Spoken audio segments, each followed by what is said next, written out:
March 9న 2 letter రాశాను. ఇది కాకుండా నేను అసెంబ్లీలో గట్టిగా తీర్మానం చేశాను. ఏమంటే గొప్పగా నిలబెట్టాలి, ఏంటి వైజాగ్ స్టీల్ ప్లాంట్ని జగన్మోహన్ రెడ్డి గొప్పగా నిలబెట్టాలని తీర్మానం చేశాను. ఇదిగోండి మినిట్స్ ఆఫ్ ద మీటింగ్ అన్నాడు. ఇది కాకుండా సాక్షి పేపర్ కటింగ్ ఒకటి వేసుకొచ్చాడండి. సాక్షి పేపర్ కటింగ్లో అతను ఏం చెప్పాడంటే PM నవంబర్ 12, 2022 వైజాగ్ వచ్చినప్పుడు అతను కూర్చుని స్టీల్ ప్లాంట్ ప్రైవేటీకరణ ఆపాలి అని కోరాడంట. అది సాక్షి పేపర్ ఆర్టికల్లో వచ్చిందట. జగన్, నేను ఒక మాట అడుగుతాను నిన్ను, అసలు కాంక్రీట్గా ఏం చేసావు? ఫైనాన్స్ మినిస్టర్ అప్పుడు కూడా నిర్మలా సీతారామన్ గారి, ఆవిడతో కూర్చుని నువ్వు ఏం డబ్బులు తీసుకొచ్చావు, కాంక్రీట్ స్టెప్స్ నువ్వు అసలు ఏం ప్లాన్ చేసావు? నువ్వు కూర్చొని ఒక తీర్మానం చేసుకుని వెళ్ళిపోయి ఊరికే ఉన్నావు కదా అని ఉంటాం తప్ప, మాట్లాడాను కదా అని మాట్లాడుకోవడానికి ఈరోజు చూపించే బోర్డు పేపర్లు తప్ప అసలు నువ్వు కాంక్రీట్గా ఎక్కడ నుంచున్నావు ఇది ఎవరికి ఎక్స్ప్లెయిన్ చేయవు. నీ వెన్నుముక్క ఎంత బలం ఉందా రోజు, ఆ విషయం గురించి మాట్లాడు.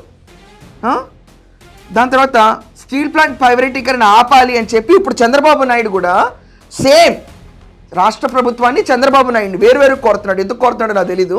వేరువేరుగా కోరి ఏంటంటే అతను ఎలా తీర్మానం చేశాడో చంద్రబాబు నాయుడు గారు కూడా ఇప్పుడు అలాగే తీర్మానం చేయాలంట.